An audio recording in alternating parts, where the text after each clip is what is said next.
এবার অনেকটাই সরাসরি যুক্তরাষ্ট্রকে হুমকি দিয়েছে সৌদি আরব। ইরানে আক্রমণ হলে কোনো ধরনের ছাড় দেওয়া হবে না বলে সাফ জানিয়ে দিয়েছে দেশটি। আর সৌদি আরবে এই হুমকিতে বেশ খানিকটা কাবু হয়েছে ট্রাম্প প্রশাসন। কেননা ইরানের বিরুদ্ধে যে কোনো ধরনের আক্রমণে সৌদি আরবকে প্রয়োজন পড়বে যুক্তরাষ্ট্রের। ওমানে ইরান ও যুক্তরাষ্ট্রের বৈঠকের পর কোনো ধরনের সমাধান না আসায় মধ্যপ্রাচ্যে দেখা দিয়েছে চরম উত্তেজনা।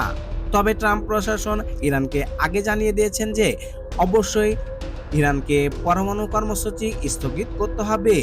অন্যদিকে ইরানও পাল্টা জবাব দিয়েছে। খামেনির প্রতিনিধি বলেছেন, আগে ইরানের ওপর সব ধরনের যুক্তরাষ্ট্রের নিষেধাজ্ঞা তুলতে হবে, তারপর সব বিষয় নিয়ে আলোচনা হবে দুদেশের মধ্যে।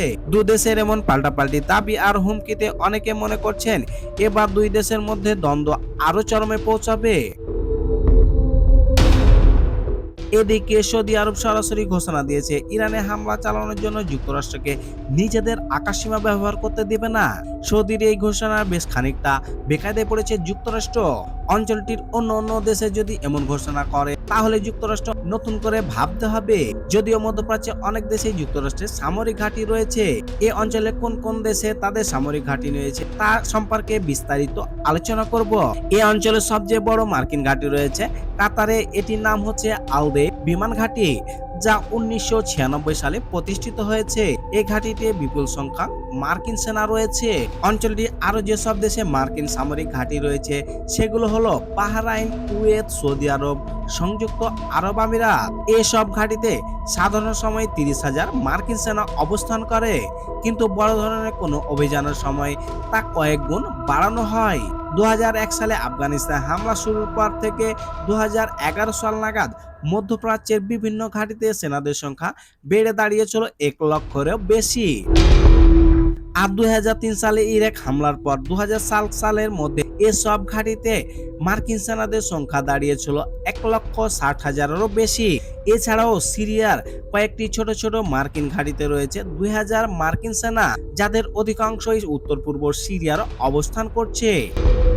ইরাকেও রয়েছে প্রায় 2,500 মার্কিন সেনা, যাদের একটি বড় অংশ থাকে রাজধানী বাগদাদের 3য় ইউনিয়ন বা ফরওয়ার্ড অপারেটিং বেজে।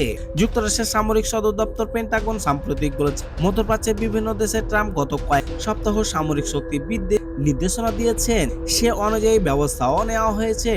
গত মার্চে ভারত মহাসাগরের দ্বীপ দিয়াগো গার্সিয়া যুক্তরাষ্ট্রে ব্রিটিশ সামরিক ঘাঁটিতে অতিরিক্ত 6টি B-2 বোমারু বিমান মোতায়েন করেছে। পেন্টাগন মধ্যপ্রাচ্যের দেশগুলোতে নিজেদের আকাশ ব্যবহার করতে না দিলে এখান থেকে ইরানে দ্রুত হামলা চালাতে পারবে না যুক্তরাষ্ট্র। যুক্তরাষ্ট্রের প্রতিরক্ষা মন্ত্রী পিট হেগসেপ বলেছেন, আমরা যে দিয়াগো গার্সিয়া বোমারু বিমান মোতায়েন করেছি সেটাকে কিভাবে ব্যাখ্যা করা হবে সেটা ইরানের ওপর নির্ভর করছে। মধ্যপ্রাচ্যে যুক্তরাষ্ট্রের সামরিক ঘাঁটিতে পাশাপাশি বিপুল ক্ষমতা সম্পন্ন 2টি জাহাজ ও যুদ্ধবিমান পাঠিয়েছে। প্রতিটি রয়েছে কয়েক হাজার সেনা ও বিপুল সংখ্যক যুদ্ধবিমান। সুনির্দিষ্ট কোনো কারণ নাই, বরং বিভিন্ন একাধিক কারণে মধ্যপ্রাচ্যের বিভিন্ন দেশে সেনা মোতায়েন করে রেখেছে যুক্তরাষ্ট্র।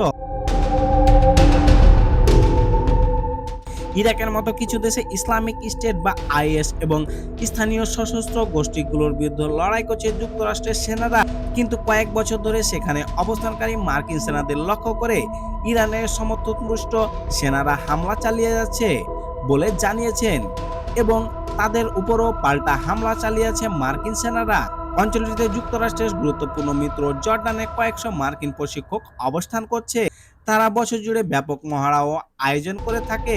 কাতার ও আরব আমিরাত মূলত দেশ দুইটির নিরাপত্তা নিশ্চিত করার জন্য মার্কিন সেনা রাখা হয়েছে, আর দেশ দুইটিতে সেনাদের প্রশিক্ষণ দেওয়ার জন্য মার্কিন সেনা রাখা হয়েছে।